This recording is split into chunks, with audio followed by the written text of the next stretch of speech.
The spotlight hit my daughter Emma's face as she stepped onto the stage at Lincoln Academy's annual talent showcase. For months, she'd practiced her violin piece in our cramped apartment, the music drifting through paper-thin walls while I worked. Double shifts at the packaging plant. Tonight was her moment.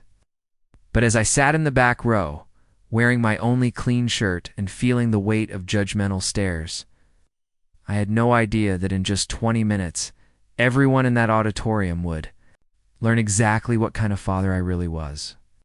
Before we jump back in, tell us where you're tuning in from, and if this story touches you, make sure you're subscribed because tomorrow, I've saved something extra special for you. The invitation had arrived 3 weeks earlier, printed on thick cream paper that felt expensive between my calloused fingers. Lincoln Academy presents An Evening of Young Talent, it read in elegant script. Emma had been selected as one of 12 students to perform solo pieces at the private school's most prestigious event of the year. I'd been working overtime at Henderson Packaging for months to afford Emma's tuition at Lincoln Academy. It wasn't easy being a single father, especially after my wife Sarah passed away from cancer 2 years ago. The life insurance barely covered the medical bills. Every month was a careful dance between rent, groceries, and Emma's school fees. But seeing my daughter thrive in that environment, making friends with kids who had opportunities I could never provide, it made every 16-hour shift worth it. The morning of the showcase, I stood in front of my closet, staring at my limited options. My best shirt had a small stain near the collar that wouldn't come out no matter how many times I scrubbed it. My only suit was from Sarah's funeral, and wearing it felt wrong for what should be a celebration.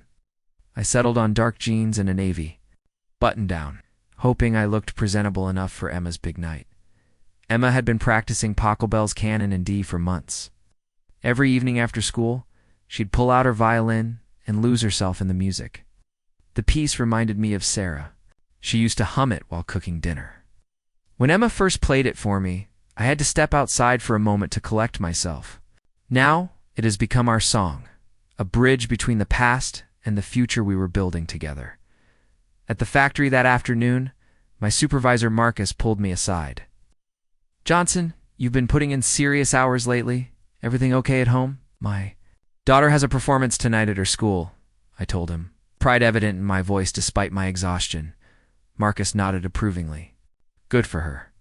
And good for you, making sure she has those opportunities. Not every parent would sacrifice like that." His words stayed with me as I rushed home to shower and change. Emma was already dressed in the black dress we'd bought specifically for the occasion, the one splurge I'd allowed myself in months. She looked so grown up, so poised, that for a moment I forgot she was only 13. "Dad, you look handsome," she said, straightening my collar with the careful attention she'd inherited from her mother. "Not as beautiful as you, kiddo. Your mom would be so proud." Emma's eyes misted slightly, but she smiled. "She is proud. Well, I can feel it." The drive to Lincoln Academy took us through neighborhoods I rarely visited, tree-lined streets with houses that probably cost more than I'd make in 5 years. The school itself was imposing, all red brick and ivy, perfectly manicured grounds that screamed old money and tradition. The parking lot was filled with luxury cars, BMWs, Mercedes, even a few. My 10-year-old Honda Civic looked painfully out of place among them. As I locked the doors, I noticed a group of well-dressed parents eyeing my car with barely concealed disdain. Inside the auditorium, the difference was even more stark. Parents were dressed in evening wear that probably cost more than my monthly salary. The women wore designer dresses and jewelry that caught the light, while the men sported tailored suits and expensive watches.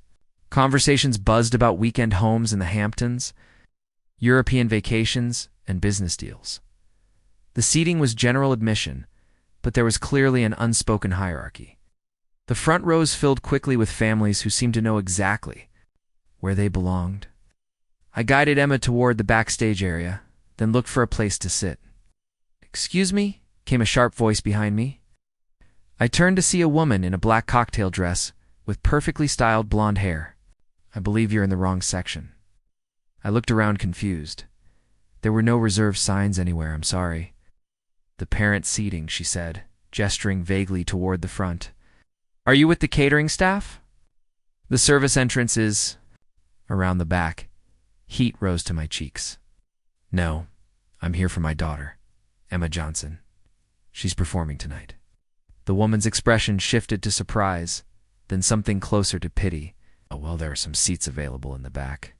She walked away without another word, but I caught her whispering to another parent, both of them glancing back at me with expressions I'd seen too many times before, the look that said I didn't belong. I found a seat in the back row, trying to ignore the conversations happening around me. Two fathers behind me were discussing their sons' applications to Ivy League schools, while a group of mothers near the aisle debated the merits of different country clubs. I felt like an anthropologist studying a foreign culture. The showcase began with a welcome from Headmaster Wellington, distinguished man with silver hair who spoke about the importance of nurturing young talent. One by one, students took the stage, a pianist who played Chopin with technical precision, a young cellist whose bow work was flawless, soprano whose voice filled the auditorium with stunning clarity. Each performance was met with enthusiastic applause, and I found myself genuinely impressed by the level of talent. These kids had access to the best teachers, the finest instruments, and all the time in the world to perfect their craft. Emma had learned violin through the school's music program, practicing on a rented instrument in our small apartment. As Emma's turn approached, I felt my palms growing sweaty. She'd worked so hard for this moment, staying up late to practice after finishing homework, giving up weekend activities to perfect every note. I wanted this to go well for her more than I'd ever wanted anything. When the announcer called Emma's name, I leaned forward in my seat. She walked onto the stage with confidence, her violin and bow held properly, her posture perfect. For a moment, she looked out into the audience, and I could tell she was searching for me. I raised my hand slightly, and she smiled, that same radiant smile that had gotten me through the darkest days after Sarah's death. Emma positioned her violin, took a breath, and began to play. The opening notes of Pachelbel's canon filled the auditorium, and immediately I knew something was different. This wasn't just technical proficiency. This was music with soul, with emotion, the kind of depth that comes from truly understanding what you're playing. The auditorium fell, completely silent. Even the rustling of programs stopped as Emma's music washed over the crowd. She played with her eyes closed, lost in the melody, and I could see Sarah in every graceful movement of her bow, and could hear her mother's love in every note. As the piece built to its crescendo, I noticed something remarkable happening around me. The whispered conversations had stopped. The rustling had ceased. Everyone in that auditorium was completely captivated by my daughter's performance. When Emma finished her piece, the silence stretched for what felt like an eternity. Then the applause erupted, genuine, enthusiastic applause that seemed to surprise even some of the parents who had initially looked skeptical. Emma smiled and bowed gracefully, her face glowing with the satisfaction of a job well done. But as she left the stage and the next performer was introduced, I began to notice the whispers starting again. This time, however, they weren't about business deals or vacation homes. They were about me. That was actually quite good, I heard a woman say to her husband. But did you see her father, back there in the cheap seats? Working class, obviously, came another voice. He's probably got in on scholarship, you can always tell. A man in an expensive gray suit turned to his companion. I heard he works at some factory. Henderson Packaging, I think. My company, actually. Uses them for our shipping needs. Blue collar all the way. The intermission was announced and parents began filtering out to the lobby for refreshments. I stayed in my seat, feeling increasingly uncomfortable as small groups formed around me, their conversations becoming less subtle. It's admirable, really, said a woman with pearls draped around her neck. Single fathers trying to give their children opportunities. But there's something to be said for proper breeding and environment. Natural talent only goes so far. Her friend nodded knowingly. Exactly. Look at the Richardson boy, 3 years, of private lessons with the symphony's first chair violinist. That's the kind of foundation these children need. I wanted to tell them that Emma had never had a private lesson in her life, that everything she played came from pure determination, and countless hours of practice in our tiny apartment, but I kept quiet. not wanting to make a scene that might embarrass Emma on her big night. The woman in the black dress from earlier, the one who had assumed. I was catering staff, approached with what looked like forced politeness. "Your daughter played beautifully," she said, though her smile didn't reach her eyes. "Emma? Was it?" "Yes, thank you," I replied, standing up to shake her extended hand. "I'm Patricia Blackwell. My son Christopher played the Chopin piece earlier." She paused, studying me with obvious curiosity. "I don't believe we've met at any of the school functions." "This is actually my first time at one of these events," I admitted. "I usually work evenings, but I couldn't miss Emma's performance." "Work? "Evenings how ... dedicated to you?" The way she said it made it clear she considered evening work to be somehow lesser. "And what line of work are you in?" "I'm a floor supervisor at Henderson Packaging." Patricia's eyebrows rose slightly. "Oh, well, that's honest work." She glanced around at the other parents who had subtly moved closer to listen. "It must be quite a stretch financially, sending Emma here. Lincoln Academy isn't exactly affordable for everyone." There it was, the not-so-subtle probe into our financial situation. I felt heat rising in my chest, but kept my voice level. "Yes. Emma earned her place here through her academic performance and musical ability. She deserves every opportunity I can give her. Preparing and narrating this story took us a lot of time, so if you're enjoying it, subscribe to our channel. It means a lot to us. Now back to the story." "Oh, absolutely," Patricia said quickly, though her tone suggested otherwise. "We all want what's best for our children, though I must say it helps when they have the proper support system at home. The right connections, cultural exposure, that sort of thing." A man I recognized as the father of one of the pianists joined the conversation. "Patricia's right. My daughter studies with Madame Volkov at the conservatory. Private lessons twice a week, plus master classes with visiting artists. It really shows in the performance quality," another parent chimed in. "We make sure our son attends the symphony regularly. Cultural education is so important for young musicians. They need to understand the tradition they're part of." I felt my jaw tighten. These people were so casually dismissive, so certain that money and connections were the only things that mattered. They had no idea what Emma and I had been through, what we'd sacrificed, or how hard she'd worked to get here. "For its own sake," I said quietly. "She doesn't need expensive lessons to feel what she plays." Patricia's laugh was patronizing. "Oh, of course. Natural talent is wonderful. But refinement comes with proper training and exposure. There's a difference between raw ability and true artistry." The implication was clear. Emma might have talent, but she lacked the sophistication that money could buy. I was about to respond when the lights flashed, signaling the end of intermission. As we filed back into the auditorium, the whispers continued. I caught fragments of conversations, comments about my clothing, speculation about how we could afford Emma's tuition, discussions about whether scholarship students really belonged at Lincoln Academy's premier events. A woman with silver hair and diamonds spoke loudly enough for me to hear. "It's nice that they're inclusive. But honestly, these events are meant to be celebrations of excellence. When you mix different levers, it can diminish the overall quality." Her companion nodded. "Exactly. There's something to be said for maintaining standards. These children come from such different worlds." I settled back into my seat in the last row, feeling more isolated than ever. The second half of the showcase began with a young harpist whose technique was flawless, but somehow cold, mechanical. Each subsequent performance was technically proficient, clearly the result of expensive training and countless hours with private instructors. But something was missing from most of these performances. The kind of emotional connection Emma had brought to her piece. These students played with precision, but without the raw honesty that had made Emma's music so compelling. During a brief pause between performances, the man sitting directly in front of me turned around. He was probably in his 50s, with graying temples and an expensive suit that probably cost more than I made in a month. "Excuse me," he said, his voice carrying the confidence of someone accustomed to being heard. "You're Emma Johnson's father, correct?"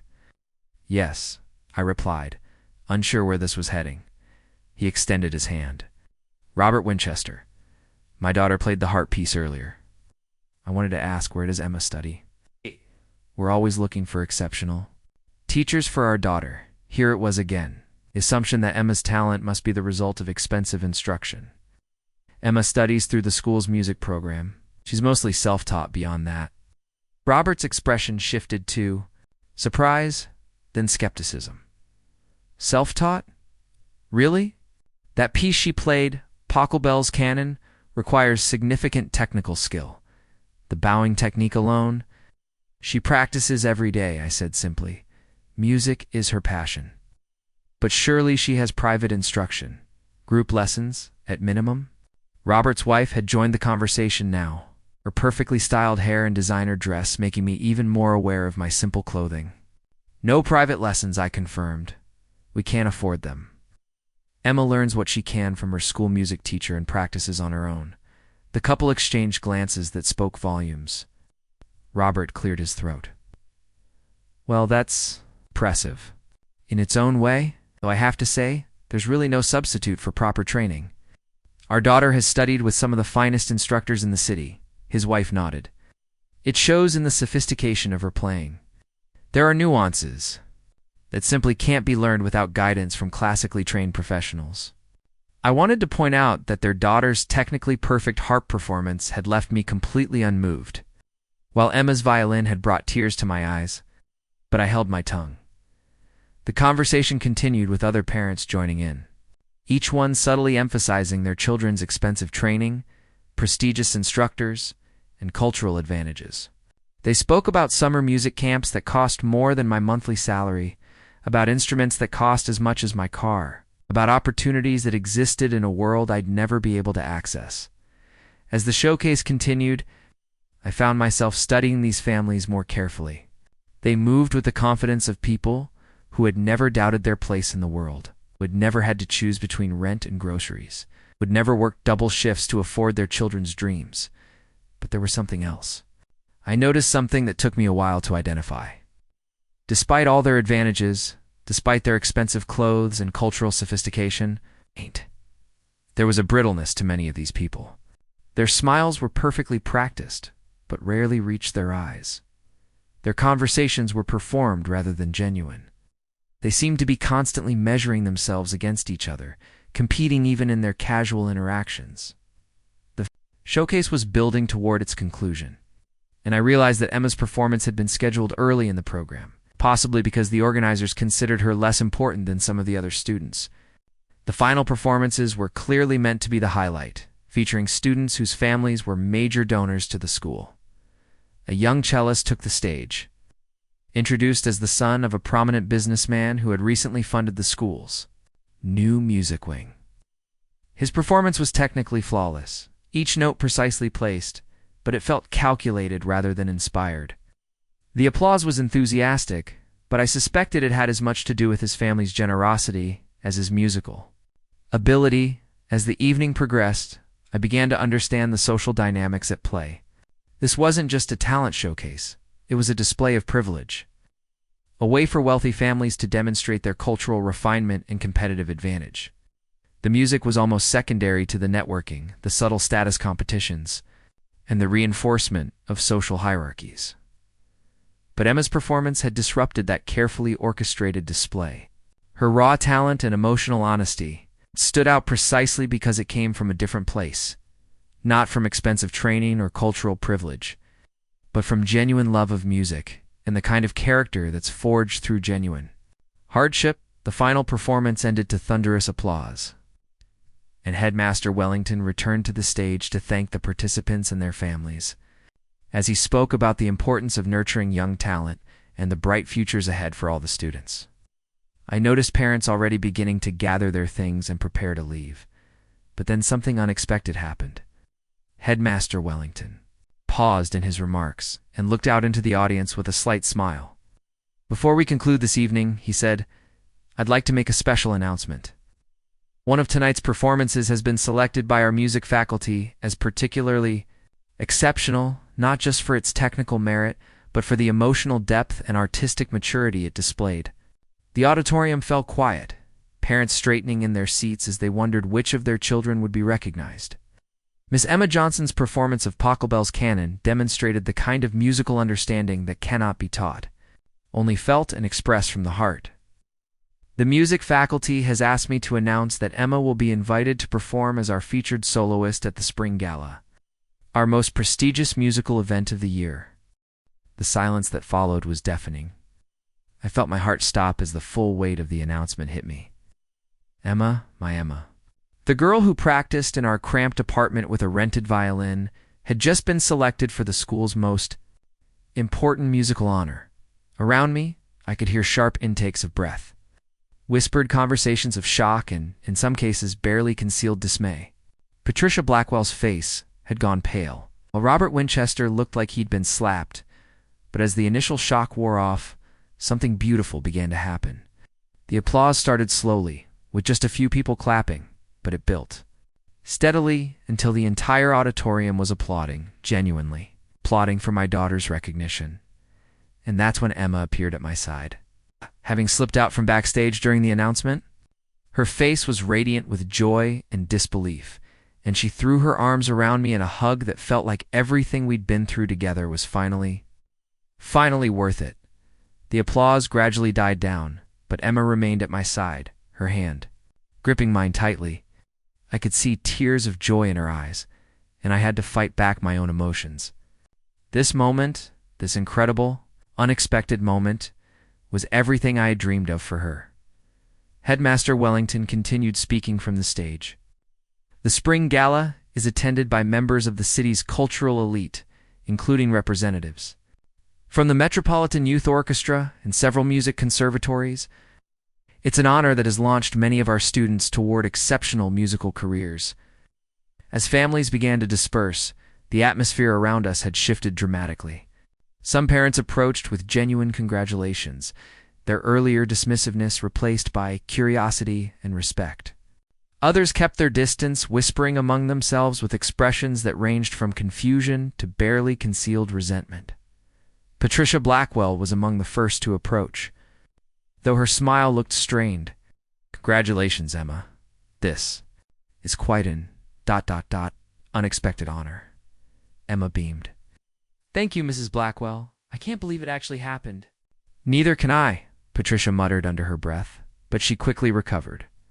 "Your father must be very proud."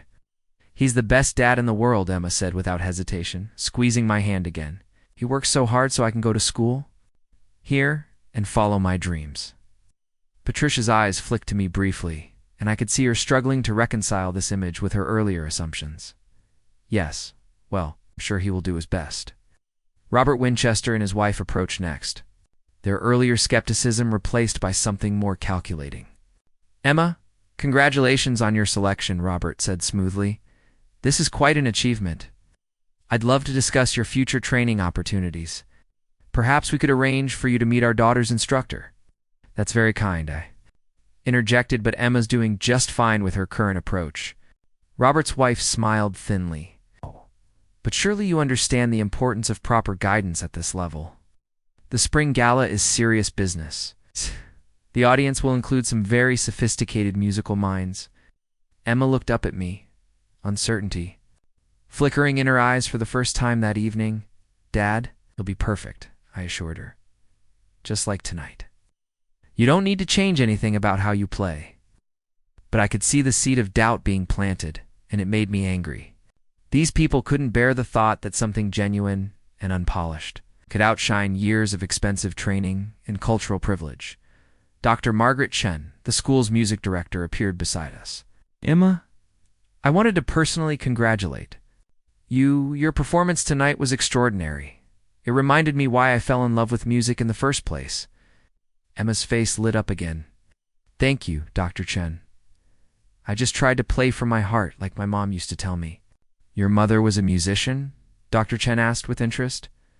"She loved music, but she never had formal training," I explained. "She always told Emma that the most important thing was to feel the music, not just play the notes." Dr. Chen nodded, approvingly. Wise advice. Technical skill can be taught, but musical soul cannot. That's what made Emma's performance so special tonight. Patricia Blackwell, who had been listening to this exchange, couldn't resist interjecting. But surely for an event as important as the spring gala, some additional preparation would be beneficial. I mean, the audience will be quite discerning. Dr. Chen turned to her with a polite but firm expression. Emma was selected precisely because her approach is authentic and moving. The last thing we want to do is change what makes her special. As we made our way toward the exit, more parents stopped to offer congratulations, though I could tell many of them were still processing what had happened. Some seemed genuinely pleased by Emma's success, while others maintained the polite facade that barely concealed their displeasure. In the parking lot, Emma practically bounced with excitement as we walked to our car. "Dad, can you believe it? The spring gala? Dr. Chen said there might be scouts from music schools there. I'm so proud of you, Em. You deserve every bit of this recognition." She hugged me tightly beside our Honda Civic, not caring that several families were still making their way to their luxury vehicles. "None of this would be possible without you, Dad. I know how hard you work for me." As we drove home through those same tree-lined streets, Emma chatted excitedly about the gala, about what piece she might perform, about the possibilities that seemed to be opening up before her. But my mind kept returning to the conversations. From that evening, to the subtle and not-so-subtle ways those parents had tried to undermine both Emma and me, back in our small apartment. Emma went straight to her violin case and pulled out her instrument. "I want to practice," she announced. "If I'm going to perform at the spring gala, I want to be ready." "You're already ready," I told her, but she was already tuning her strings, lost in her own world of music and possibility, as she began to play the same Pachelbel's canon that had captivated the audience earlier. I reflected on how much our lives had changed in just one evening. Emma had not only proven herself among her privileged classmates, but had been recognized as Recital by the very institution that those families treated as their exclusive domain. The phone rang, interrupting my thoughts. It was Marcus from work. "Johnson, I heard about your daughter's big night. My wife's sister was at that fancy school thing. Said your girl stole the show." I smiled, feeling a warmth spread through my chest. "She was incredible, Marcus, and she got selected for an even bigger performance in the spring. That's fantastic, man. You should be proud. All those extra shifts, all that sacrifice, it's paying off." After hanging up, I sat listening to Emma practice. Each note was perfect, not because of expensive training or cultural advantages, but because she understood something that couldn't be bought or taught, that music was a language of the heart, not a display of privilege. The next few days brought a series of phone calls and emails. Dr. Chen reached out to discuss Emma's spring gala performance. Several parents who had ignored us at the showcase now wanted to arrange playdates and study sessions. The shift was remarkable and, frankly, a little disappointing. Emma's worth hadn't changed overnight, only their perception of it had. Most surprisingly, I received a call from the headmaster himself. "Mr. Johnson, I wanted to personally congratulate Emma on her selection. I also wanted to discuss something with you if you have time." We arranged to meet at the school the following Saturday. When I arrived at his office, Headmaster Wellington gestured for me to sit in one of the leather chairs across from his desk. "Mr. Johnson, I've been thinking about Emma's situation. He began. Her talent is truly exceptional, but I'm concerned she may not be getting all the support she needs to develop fully." My heart sank. Here it came, the polite suggestion that Emma needed expensive private instruction, that her current approach wasn't sufficient for someone with her abilities. But Wellington surprised me. "I'd like to propose that the school provide Emma with a full scholarship, including access to our advanced music program and private instruction with our visiting artists. Her talent deserves to be nurtured properly, regardless of financial circumstances." I stared at him, speechless. That's incredibly generous, but I don't want charity." "This isn't charity," Wellington interrupted gently. "This is recognizing exceptional ability and ensuring it has every opportunity to flourish. Emma has something that can't be taught or bought. She has the gift of connecting with people through music. That's rare and precious, and it would be a disservice to everyone if we didn't help her develop it fully." As I drove home that afternoon, I thought about how dramatically our lives had changed. Emma would have opportunities I'd never dreamed, possible chances to develop her talent in ways I could never have provided on my own. But more importantly, she had proven something that night at the showcase, something that no amount of money or privilege could duplicate. She had shown that genuine talent, hard work, and authenticity could triumph over expensive training and social advantages. She had earned her place, not through connections or family wealth, but through the pure power of her music and the strength of her character. When I told Emma about the scholarship offer, she cried, not tears of sadness, but tears of joy and gratitude. "Dad, this means you won't have to work so many extra shifts anymore." "Maybe not," I agreed, "but I'd work every shift they'd give me if it meant helping you follow your dreams." She hugged me then, and I knew that no matter what opportunities lay ahead, the bond between us, forged through years of struggle and sacrifice, would always be the foundation of whatever success she achieved. The spring gala was still months away, but Emma was already different. She carried herself with new confidence, not because others now recognized her worth, but because she finally understood it herself, and that more than any award or recognition was the real victory of that remarkable evening. Up next, you got 2 more standout stories right on your screen. If this one hits the mark, you won't want to pass these up. Just click and check them out. And don't forget to subscribe and turn on the notification bell so you don't miss any upload from us.